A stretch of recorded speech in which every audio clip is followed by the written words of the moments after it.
covering the islands of the Bahamas. ZNS Network presents The Bahamas Tonight. The following portion of the news is brought to you by McDonald's. McDonald's, I'm loving it.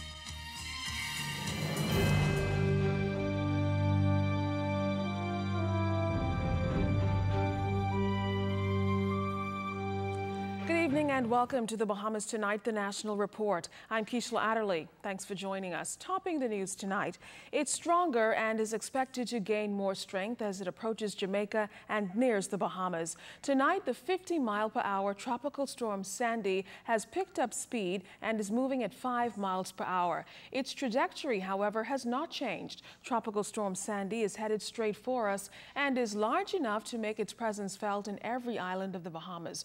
Right now, we're going to go straight to Chief Meteorologist Basil Dean, who is live with the latest on the storm. Good evening, Basil. Good evening, Keisha. You're very correct. The storm has grown in size. The radii has increased, and as a result of that, the entire Bahamas is now under tropical storm watch, and that will be bumped up perhaps to a warning by tomorrow sometime. But right now, looking at the satellite pictures, you can see Sandy well to the south of Jamaica. It is now making that move towards the north-northeast, which we anticipated, and it should get into the Jamaica area sometime on Wednesday and moving over that island, and before hitting the eastern tip of Cuba come earlier Thursday. So we got to watch this system and see what happens when it gets over Cuba. Should it not deteriorate to a state that will reduce it perhaps to a tropical depression, we will be looking at a very strong tropical storm moving across the Bahamas, starting as early as Thursday, taking us into Friday and Saturday. The thing about it is this is a very slow-moving system, meaning that the strong winds are going to be with us for a fairly long time. It'll be until about Sunday thereabout before the winds really start to break. So a very rough weekend developing for us as Sandy makes its way towards the north and northeast. I'll just show you the track for a while. This is what we expect, and we've been holding this track for the last 24 hours, and all the computer models are holding this system in place, meaning that it's very confident that this is the track that this system will take. So we need to now brace ourselves for the arrival of Sandy. As you can see, the timeline on the Thursday morning around 8 o'clock, it should be smack over the eastern portion of Cuba. But once it comes off of Cuba Thursday morning, we will start to feel those winds, particularly in the southeast Bahamas, and they will gradually increase the tropical storm strength, passing right across Exuma, Long Island, and even Crooked Island and Acklands. They all will be in the mix. Here in the capital, we're going to get some very, very strong winds up to tropical storm come Friday. So that's how things are shaping up. Keisha, we'll give you a little bit more later in the newscast unless you want some more questions to put to me. Well, we'll get to those questions later, but thanks a lot, Basil. Well, still on storm-related news, some businesses have already started to prepare for this storm. The Nassau Container Port will have extended hours tomorrow and then will start securing their cranes and cargo and will be closed on Thursday and Friday. Now, surely many others will start to follow suit, and of course, we'll keep you up to date.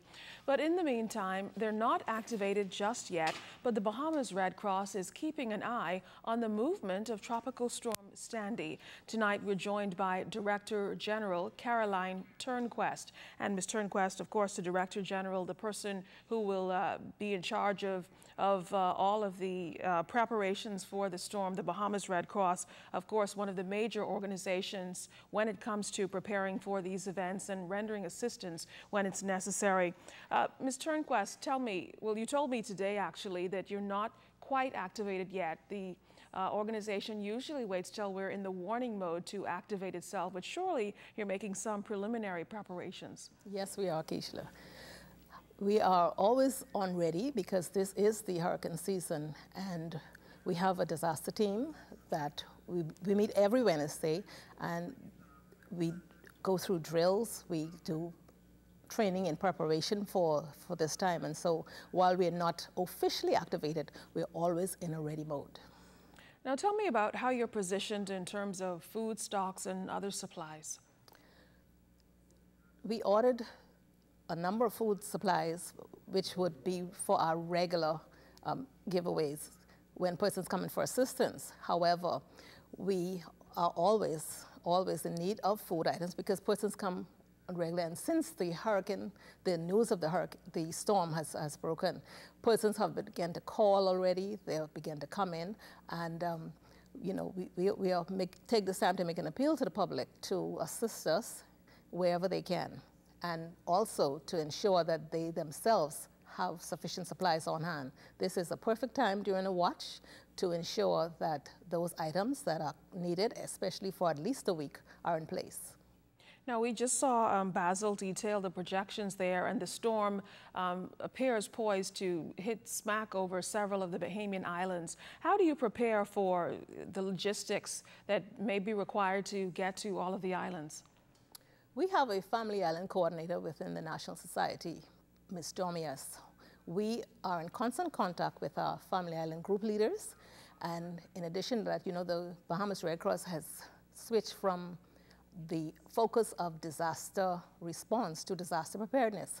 And so for the past few years, and this year is no exception, we're in a number of communities providing training for persons on the ground. We work closely with family island administrators to ensure that persons are in place for such a time as this. So for the family islands, like I said, we're going to be extremely vigilant. We're going to be watching out, listening out for them, and we'll be in constant contact with our leaders there on the ground.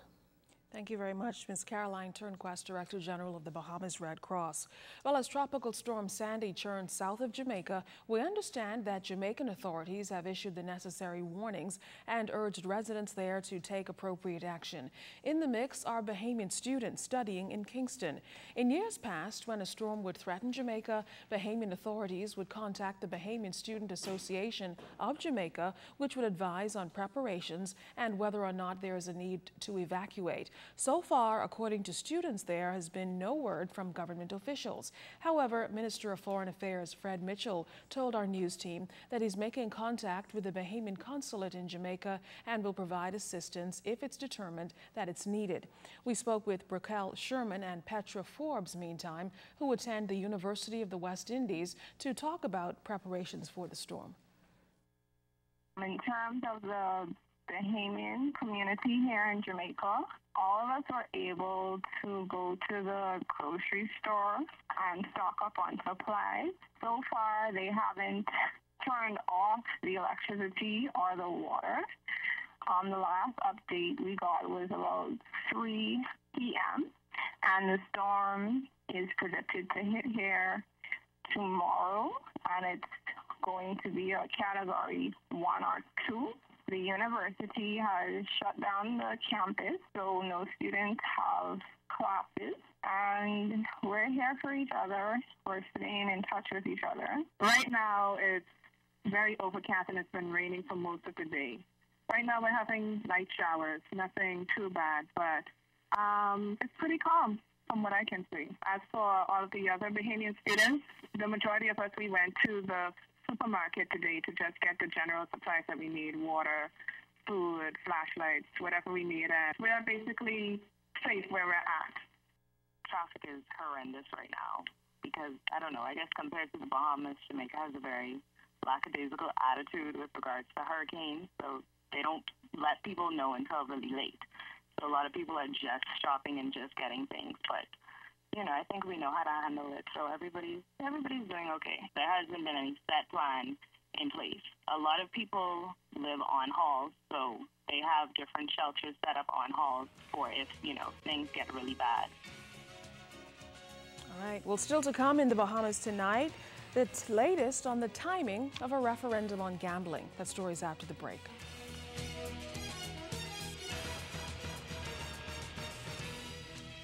This portion of the news was brought to you by McDonald's. McDonald's, I'm loving it.